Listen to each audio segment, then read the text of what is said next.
Tensions in Thailand. Thousands have gathered in Bangkok to rally against the government. At the same time, several protest leaders are facing charges of insulting the monarchy. Well, live to May Wong and Saksitsa Sambat in just a moment. But first, a look at what's brought us to this point. It's becoming a familiar scene in Bangkok as another anti-government rally begins. Protesters meant to march to the Crown Property Bureau, which manages the royal family's assets. But they changed location overnight to avoid potential clashes with pro-monarchy groups. The new target is the headquarters of Siam Commercial Bank. The king is its largest single shareholder.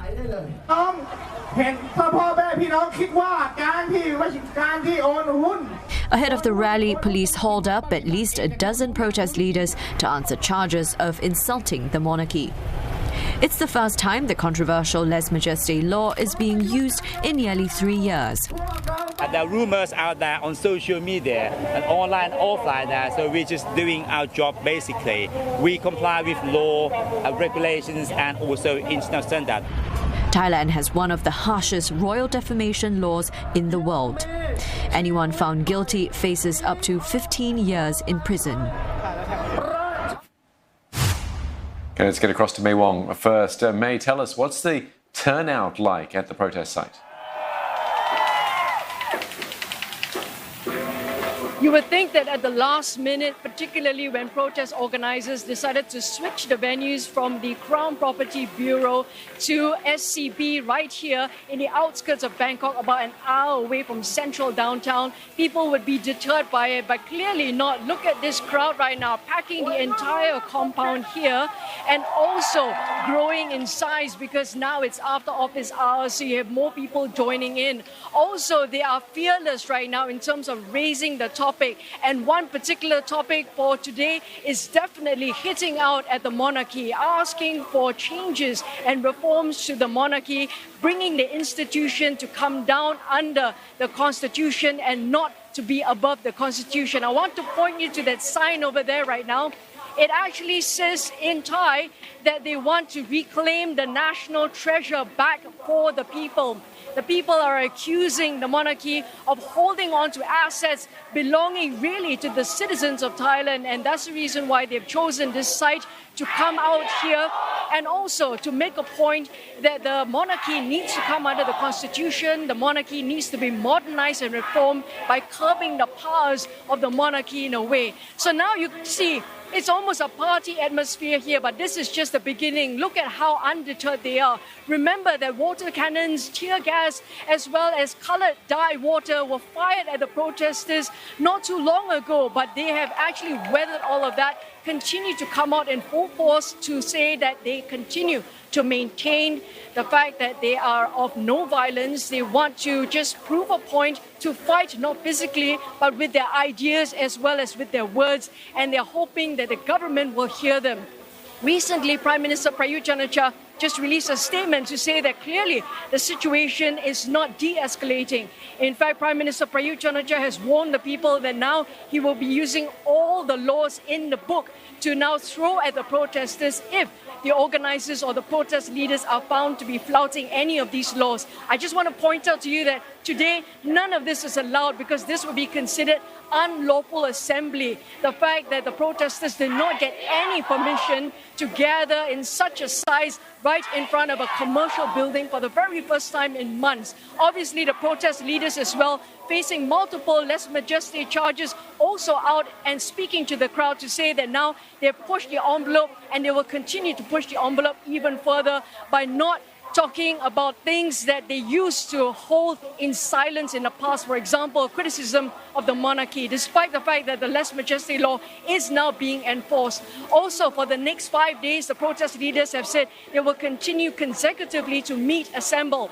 But they have not disclosed the details of the timing and of the place because this is just one of their strategies to try and confuse as well as to perhaps, fool the police as well as the authorities so that the authorities will not be well prepared in order to handle the protests, and they will be able to go wherever they are using social media as a platform. But remember here, Prime Minister Prayut Chan-o-cha said that the escalation of the situation could lead into conflicts, and he has also said that this is very damaging for not just Thailand as a reputable country, but also in terms of its economic performance, this will further hurt Thailand. But all these people here are saying, hang on a second, we want change in the country because it will only bring about betterment for this nation. And so they're defying his warning and continue to push ahead because this is only the beginning. Well, this is only the beginning, as you've mentioned, May, but are you privy to their other plans, what they have in the coming days? Over the next 5 days, they will be meeting consecutively. They have never done that before in recent months. They have been protesting over the last 4 months, but they have actually stopped periodically to regroup as well as to gather and to boot up their equipment because they are now equipped with helmets, goggles, as well as masks in order to meet with the police authorities if they were to be fired again by water cannons as well as tear gas. But this time around, they say that this is going to be the start of a consecutive campaign every day leading up to Sunday. They say that they will not be camping overnight at any of the protest sites, but they have refused to divulge any details at this point because, again, they just really want to give the police a run around so that the police will not be able to set up any roadblocks, any concrete barriers or barbed wires in advance. And also, just a small point here, over at the Crown Property Bureau where they were initially supposed to meet earlier, police actually hired and brought over shipping containers to build a fortress around the Crown Property Bureau, which is an office that manages the Monarchy's estate. So by doing that, already the protesters are laughing and almost taking a dig at the officers to say, see, we have fooled you once again, and we will continue to fool you because what we want to do is just to make sure that our voices and our demands are heard loudly and clearly. All right, thanks very much, May Wong there. Now let's cross over to you now, Saksit. Now, Saksit, the King has apparently told the government not to use lèse-majesté laws in recent years. So what has changed? Yes, indeed. Prime Minister Prayut Chan-o-cha has said early this year in June that the King has told officials not to use the draconian lèse-majesté law against the people anymore. Now, as we have said before, the lèse-majesté law is not just any libel or defamation law. It is a law intended to protect the royal family from defamation, insult and threats, but it's also being used in past years, in the past decades, against any criticisms. And that is now being used against the anti-government protests as well, because their reforms, the calls for reforms of the monarchy, an institution that just not until very long ago has been officially held in very high regard. Apparently those demands are so audacious and so over the line that apparently this constitutes lèse-majesté, this constitutes an insult to the royal monarchy, and this can be punished with up to 15 years per offense. One of the anti-government leaders has been already served 3 separate offenses, so we are looking here at the maximum of 45 years in jail as well. And the problem here is, of course, not only because that the law itself is very vaguely written, it is being used to stifle and to curtail criticisms of the royal family and discussion about the role of the royal family in the Thai political power system, but also it is also being used more or less as a witch hunt.